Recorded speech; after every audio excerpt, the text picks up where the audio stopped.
Is it possible to use it on any human, or are there some groups which are more difficult to remote control? No, I think there are groups of people that it won't work on.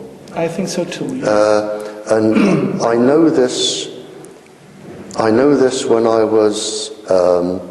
I use the word questioning, but when I was talking to spies and agents and international criminals and terrorists, it was over a cup of coffee, and I spoke to them as if they were ladies and gentlemen, like I'm talking to you.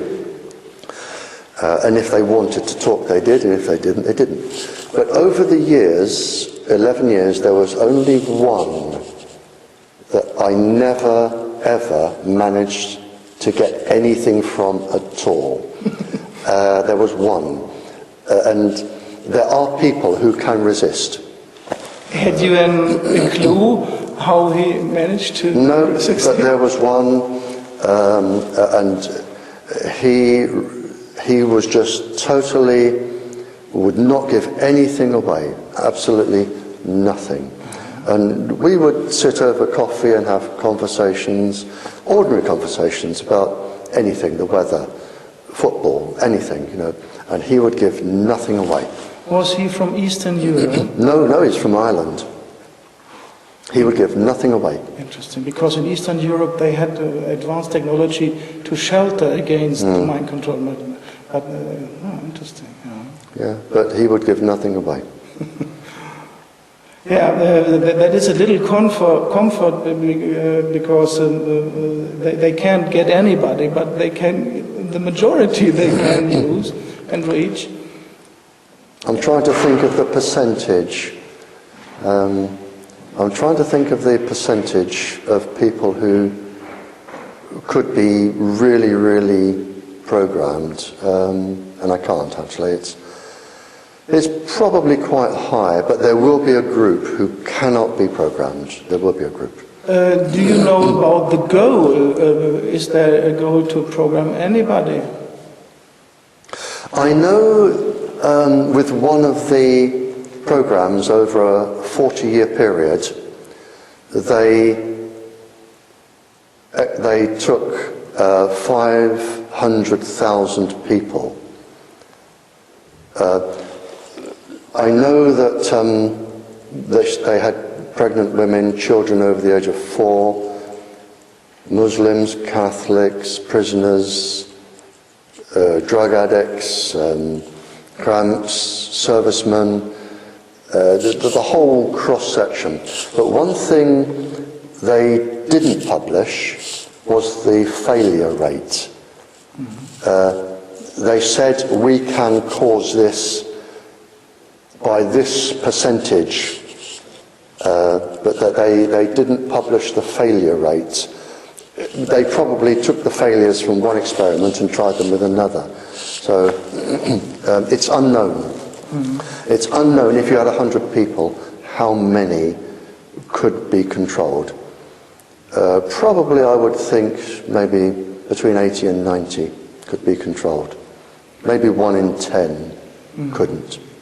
And in Great Britain, one may suppose that it is MI5 controlling the technology.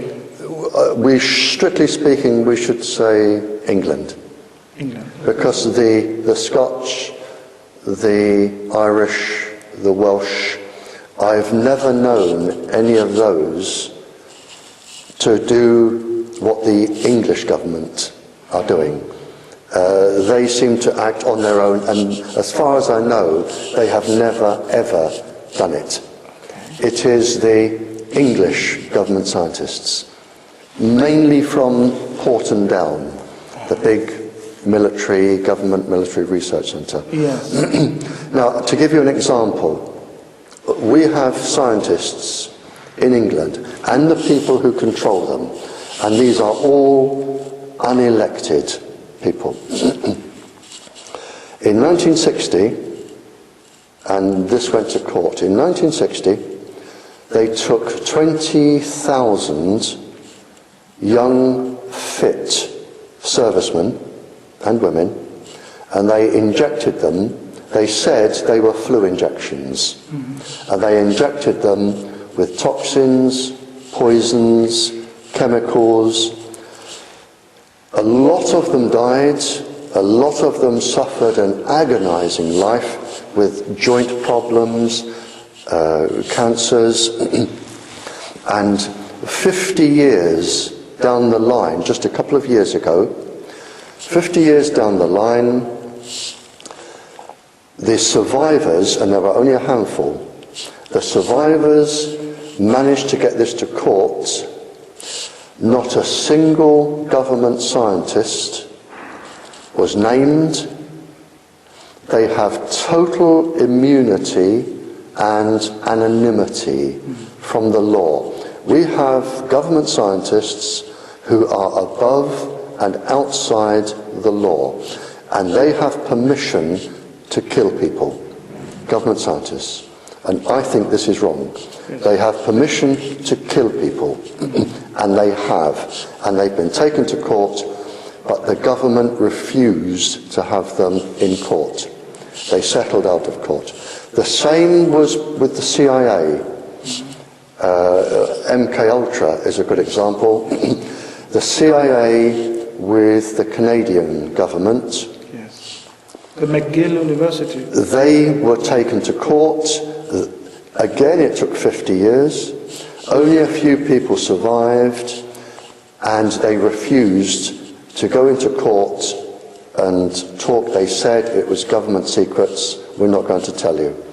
And the survivors were paid a bit of compensation, and that's it. Not a single government scientist has ever appeared in the dock, and they have killed hundreds of thousands. Yes.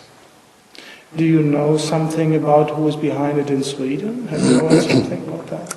No idea. But if they're linked to England or the CIA or Canada, and we have a scientist from Australia who was on one of the videos last night. I'm trying to think of his name. Adi, who was in the program. So, and this is the problem. We have scientists who are outside the law. Yes, that's a problem. And when you have scientists who can kill people and they cannot be prosecuted, then you have a problem. You know who is giving the authorization to permit the killing? Well, it's not the government, because the government are elected and they only stay for 4 years. It has to be somebody above the government, maybe the civil servants, maybe the civil servants in MI5, MI6, the Foreign Office, the military, but it has to be somebody who is unaccountable to the law. Yes, what I heard in my research when I looked into the case of the murder of Lady Diana, they say it is Prince Philip, the husband of the Queen, who is in charge of MI5 and MI6. Could well be. I mean, I heard when Lady Diana was dating Dodi Fayed, the young gentleman Dodi Fayed, and she was becoming, it looked, romantically involved. Yes. The one thing the British government, and I know this, would not tolerate was a member of the royal family marrying a Muslim. And being pregnant with them. And being pregnant with a Muslim. Because the Queen is a state church chief, and that would be trouble. So there was no way they were ever going to allow that. Yes, that's I heard as well. From a British agent who is one of my clients, he told me over a beer, we're not supposed to allow. Yeah. And I heard also that the driver was mind controlled. It is possible. It is perfectly possible. Yeah. Absolutely possible. No one will ever know the truth, but I suspect, but you're not the first person to say to me that Prince Philip was behind it. Yes, yes.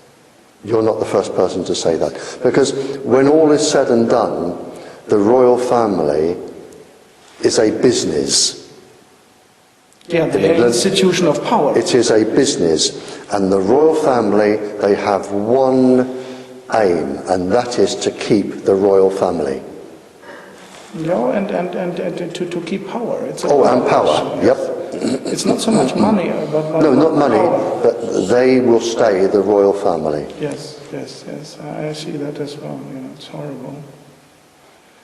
Yeah, that is very interesting. Do you know about technology giving shelter against those microwaves going into the brain or making cancer or heart attacks? How do you mean giving?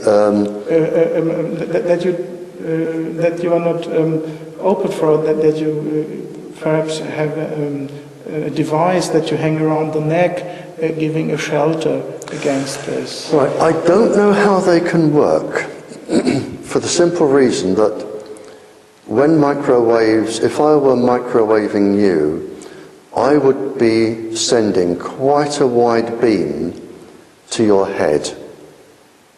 And the microwaves, like all waves, travel in straight lines. They all travel in straight lines. Now, if the microwaves are going into your head from a beam, like if I was shining a torch into your face, if you're hanging something around your neck, that will not deflect a torch beam down to your chest.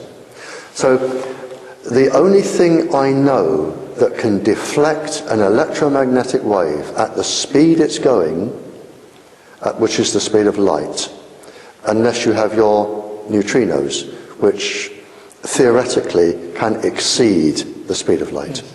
The only way you can deflect them is to have something with an enormous gravitational field. The only thing known to me in the universe that powerful is a black hole in deep outer space. But we can't hang it around our You neck. can't hang a black hole around your neck, no.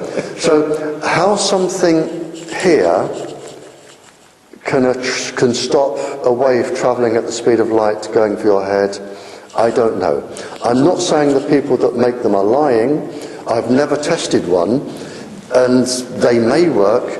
I can't see how they work, and if they do, I would love an explanation. Yes. I really would. Yes. Well, we heard that the East German Stasi, the Secret Service of the DDR, they had credit card-like pieces they could put beneath the collar here, and that should have given a shelter. You have never heard about that? The only way I think something like that could work is if they transmit outwards. If you have something and it is transmitting outwards, then you will have what in the war what is known as jamming, because you could jam radar. If you send a frequency back and it matches the frequency coming in, you have destructive interference. And destructive interference, the waves cancel each other out, and it ends up as heat. That is the only way I know to destroy a wave, is to jam it. So if they're given something that sends out a little frequency, that will jam it and that will work. But if it's something under the collar, I don't know how it would work. Yeah.